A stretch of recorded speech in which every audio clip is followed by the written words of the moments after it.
반갑습니다. 이번 시간은 백석의 수라를 살펴보도록 하겠습니다.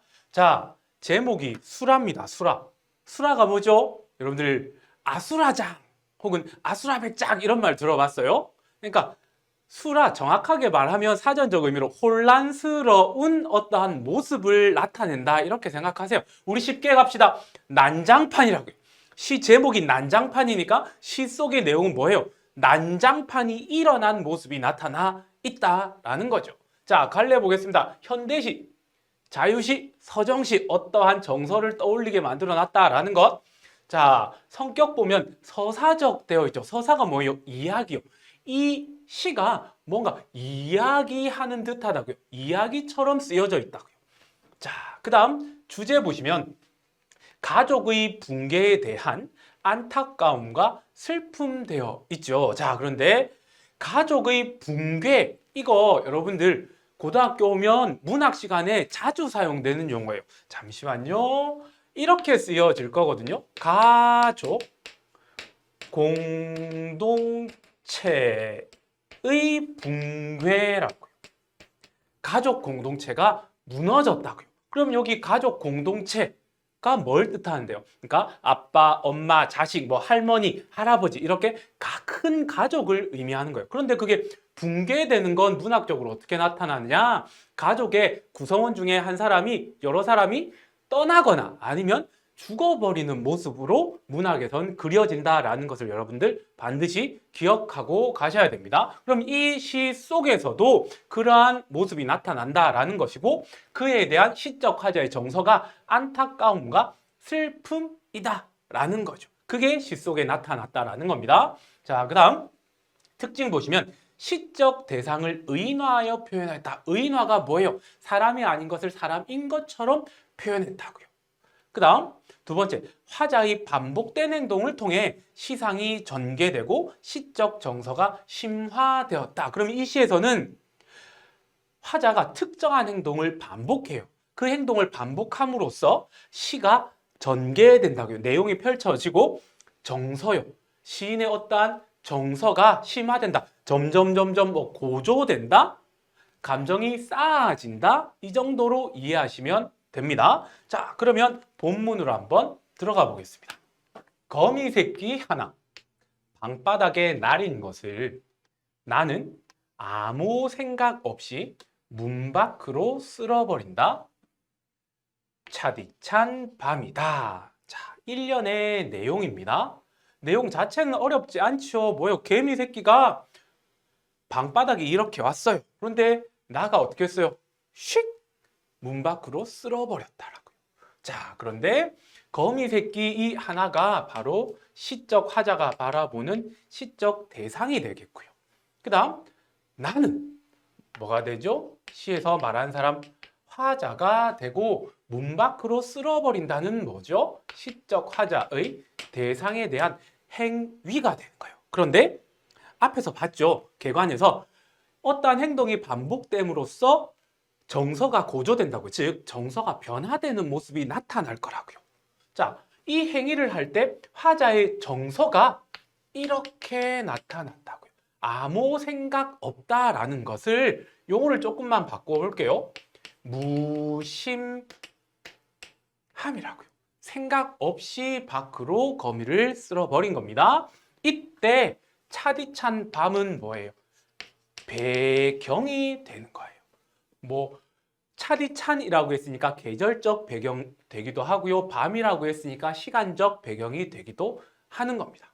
자, 그런데 이 글 누가 썼어요? 백석이라는 시인이 썼다라는 거잖아요. 그렇죠? 그렇다면 백석이 시를 썼을 때 언제였다는 걸 떠올리면 돼요. 일제강점기라고. 그러면 일제강점기 차디찬 밤, 우리 이미 많이 해왔잖아요. 일제강점기의 밤 하면 뭐예요? 일제강점기의 힘든 현실이라고. 일제강점기 힘든 현실을 역사적 배경을 통해서 해석할 수 있다라는 거죠. 내용은 여기서 별다른 건 없습니다. 자, 그러면 이제 표현을 한번 찾아봐야죠. 자, 차디찬 밤. 그냥 밤 해도 이렇게 뭔가 부정적인 의미가 떠오르잖아요. 그런데 여기서 차디찬 밤이다라고 표현하고 있는 거죠. 뭘 드러내기 위해서? 아주 춥고 힘든 밤, 일제강점기의 힘든 현실, 혹독한 현실을 드러내기 위해서 표현 방법은 뭘까요? 차다라는 건 직접 피부에 닿아봐야 되는 거죠. 그래서 여기에서는 촉각적 심상을 사용했다. 이렇게 생각하시면 되고요. 자, 그 다음 또 하나 보면 시행 맨 끝에 보면 뭐뭐다 평소형 종결 어미를 반복해서 사용하고 있다. 그럼 반복하면 기본적으로 뭔데요? 운율을 형성한다. 이 정도는 여러분들 아실 수 있겠죠. 자, 그 다음 이연으로 갑니다. 어느 젠가 새끼 거미 쓸려나간 곳에 큰 거미가 왔다. 자, 시적 상황이 바뀌었죠. 1년에서 어떻게 했어요? 화자가 대상을 휙 이렇게 쓸어버렸다고요. 아무 생각이 없었어요. 자, 그런데 그곳에 큰 거미가 왔어요. 시적 대상이 나타났는데 이때 나는 가슴이 짜릿한다고요. 이때 짜릿은 뭘까요? 좀 더 보고 이야기하겠습니다. 나는 또 큰 거미를 쓸어 문 밖으로 버리며 참바퀴라도 새끼 있는 대로 가라고 하며 서러워한다고요. 표면적으로 드러난 내용은 굉장히 이해하기가 쉬워요. 새끼 거미를 밖으로 버렸는데 그 장소에 큰 거미가 왔어요. 그런데 그때 나의 정서가 어땠어요? 짜릿한다고요. 이때 짜릿은 와우 또 버려버릴 거야 이렇게 쾌감을 의미하는 것이 아닌 거예요. 이 새끼 거미와의 관계를 따져보면 큰 거니까 뭐 엄마나 아빠나 이 정도로 해석할 수 있는 거죠. 우리 그 정도는 알 수 있잖아요. 그러면 이때 가슴이 짜릿한다라는 것은 어떤 마음일까요?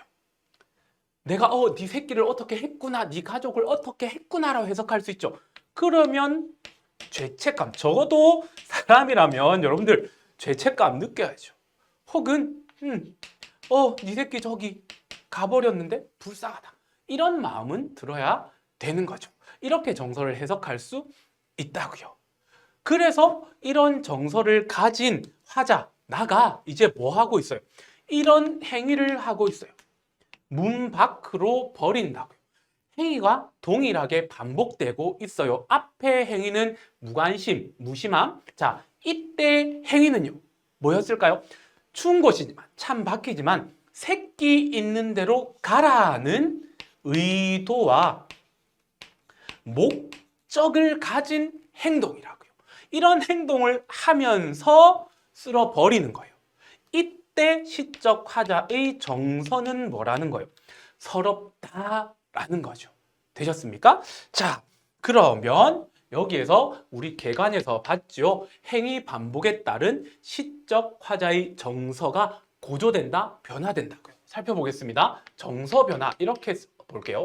정서 변화가 어떻게 일어나느냐? 자, 1연에서는 어떤 정서가 있었습니까?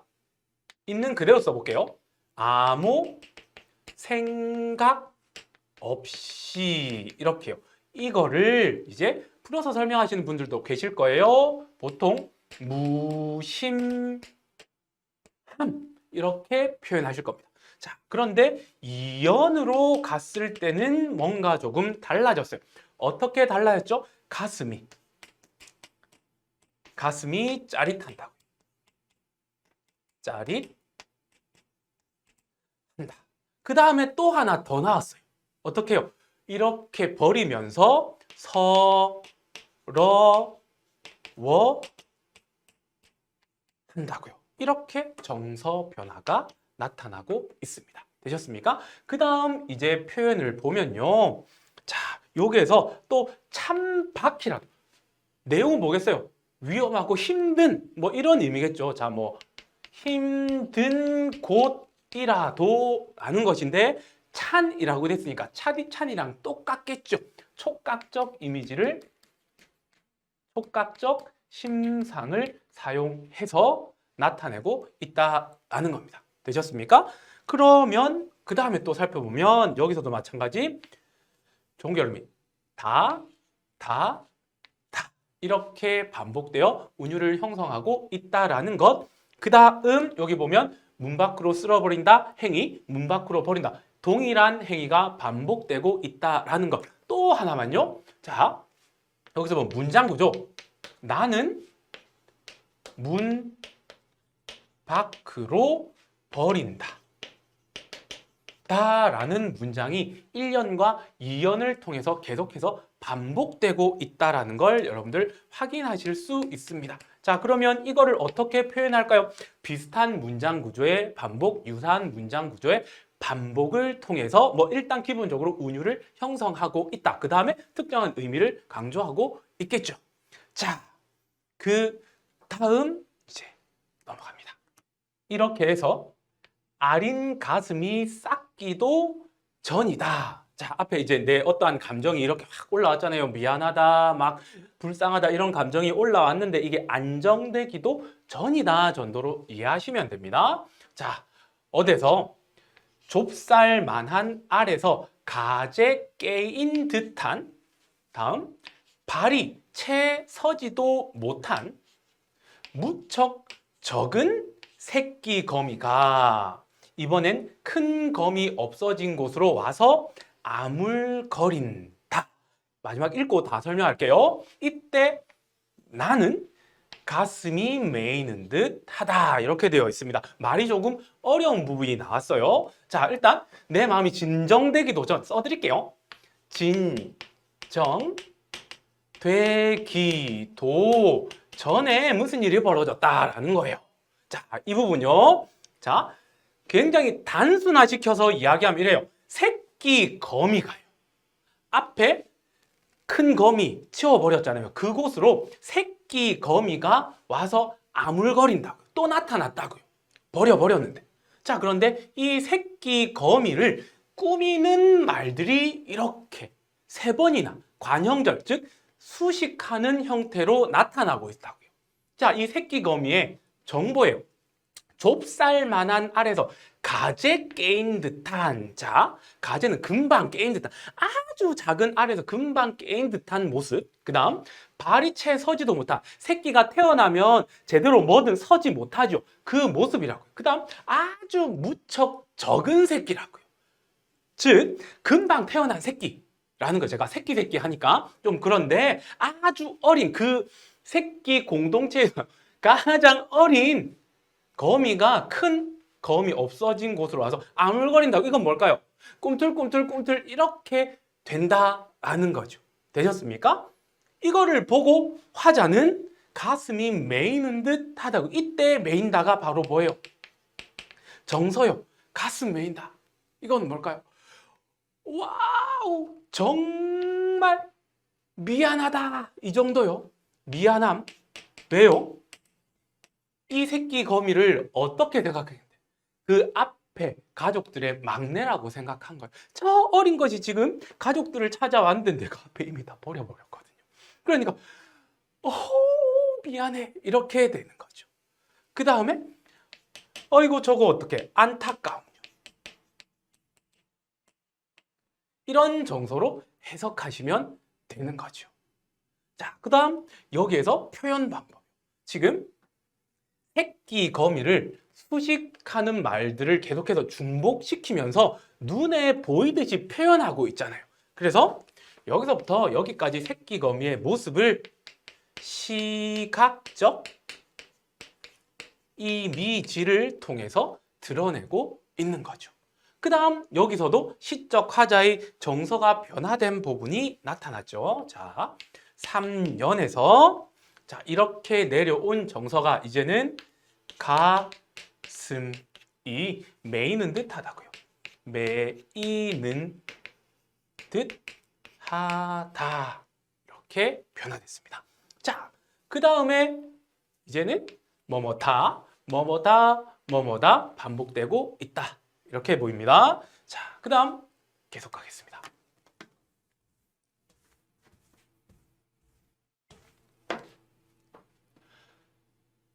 내 손에 오르기라도 하라고 나는 손을 내어 미나까지요. 그러니까 앞에 그 어린 새끼 왔잖아요. 그래서 내가 너무 미안하고 안타까운 거예요. 그래서 내가 어떻게 해요? 내 손에 이렇게 너 지금 혼자밖에 없으니까 이렇게 내 손에 들어와 이런 의미로 손을 내준다고요. 그런데 무슨 일이 벌어지냐? 분명히 울고 불고 할 이 작은 것은 무척 적은 새끼 검이요.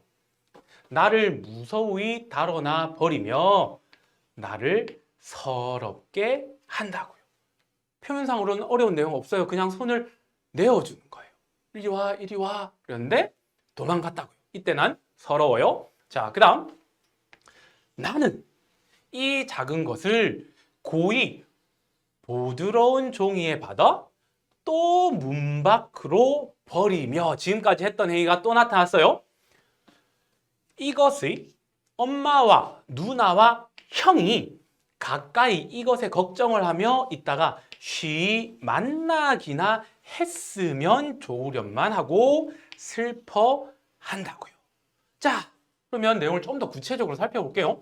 그 무척 적은 새끼 거미의 가족들을 내가 밖으로 버린 거잖아요. 그럼 얘밖에 없는 거죠. 그래서 내가 손을 이렇게 줘요. 왜? 도움의 의미로. 이렇게 내가. 여러분들 새끼 강아지 보면 이렇게 하잖아요. 똑같은 거예요. 근데 이 새끼 거미가 어떻게 했어요? 도망갔다고요. 그래서 나의 정서가 서럽다라고 표현한 거예요. 그 다음 어떻게 했느냐? 내가요 동일한 행위를 해요. 문 밖으로 버리는 거죠. 그런데 이때는 어떻게 버렸느냐? 보드라운 종이에 받아서 이렇게 버렸다. 그 이유가 뭘까요? 정말 아래서 금방 나온 새끼잖아요. 그러니까 보드라운 것으로 이렇게 받쳐서 버리는 것. 즉, 이 행위에는 나의 거미에 대한 배려의 의미가 있는 거예요. 배려한다고 이렇게 버렸어요. 그런데 이때 버리는 행위의 의미는 뭐라는 거예요? 엄마, 누나, 형이 함께 있다가 만나기나 했으면 이라는 의도, 목적을 가진 행위라는 거죠. 일련의 나의 행위랑은 완전히 다 다른 거예요. 그러고 나서 뭐예요? 또 슬퍼한다라는 겁니다. 되셨습니까? 자, 그러면 3년의 정서가 관련된 게 또 나왔죠. 가슴이 메인 듯 하다. 그래서 내가 도와주려고 했는데 도망갔어요. 그래서 어떻게? 서럽게 한다고요. 서럽게 하고요. 마지막에 보니까 뭐예요? 슬퍼한다고요. 슬퍼한다. 이렇게 하면서 정서 변화가 이렇게 나타났습니다. 자, 그런데 보시면 자, 1년에서는 정서 표현이 하나, 2년에서는 둘, 3년에서는 셋. 어떻게 해요? 정서가 점점 쌓여가죠. 여러분들 용어로 빌드업 됐다라는 거죠. 정서의 범위가 넓어가요. 그래서 이 정서 변화를 설명할 때 이런 용어를 쓰죠. 화자의 정서가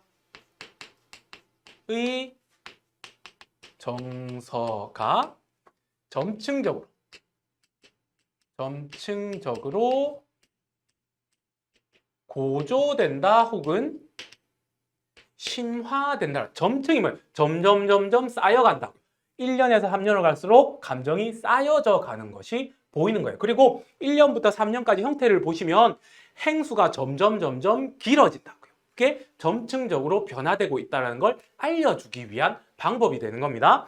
자, 이제 표현으로 가보겠습니다. 자, 여기 보면 내가 버릴 때 어떻게 버렸어요? 보드라운 종이에 받아서 버렸죠. 보드라운이라는 것은 이렇게 다여봐야 되는 거죠. 그렇기 때문에 이거는 촉각적 심상 이렇게 표현할 수 있는 거고요. 자, 그 다음 분명히 개미 새끼잖아요. 거미 새끼잖아요. 죄송합니다. 엄마, 누나, 형이라고 표현했어요. 가족으로 표현했죠. 그래서 여기서 의인법이 나타나고 있다라는 겁니다. 되셨습니까? 자, 그 다음 또 문장 제일 마지막 어미를 보면 뭐뭐다 이렇게 끝나고 있는 거죠. 되셨습니까? 자, 그 다음요. 자, 이 내용을 정리하면 방 안과 밖으로 공간을 나누었을 때 안에서는 무슨 일이 벌어졌어요? 거미 가족들이 전부 다 의도하지 않게 밖으로 내쫓긴 상황이 되는 거죠. 그러면 방 안의 모습은 이렇게 표현이 되는 거예요. 가족 공동체가 붕괴되는 모습이 그려진 장소라고요. 그러면 밖은 뭐예요? 화자가 계속해서 1년을 제외한 거미를 밖으로 버리는 행동의 의도는 뭐예요? 만나라고요. 만나라고요. 그러면 밖은 가능성이 존재하는 거예요. 어떤 가능성이요? 가족 공동체가 회복될 가능성이 존재한 공간이다라는 거예요. 되셨습니까? 자, 그런데 가능성이 존재한 거지 아직 공동체가 회복된 건 아니죠. 그럼 이게 단순하게 시의 전체 내용이 되는 건데, 자, 이 시의 제목이 뭐였어요? 수라라고요. 제목의 의미 거꾸로 가고요. 수라요. 수라가 뭐였다고요? 난장판요. 혼란스러운 현실이라고요. 그게 어떻게 나타났어요? 잘 있다가 의도하지 않게 가족이 뿔뿔이 흩어져 버린 상황을 그려놓음으로써 일제강점기 당시 우리 민족의 현실의 모습을 드러내고 있어요. 근데 그 민족의 현실이 어떻다라는 거예요? 난장판이었다고요. 이 시는 이 제목을 통해 우리 민족의 혼란스러운 현실을 드러내고 있다. 이렇게 보시면 되는 거였어요. 이제 다 끝났어요. 자, 그런데 하나만 더요.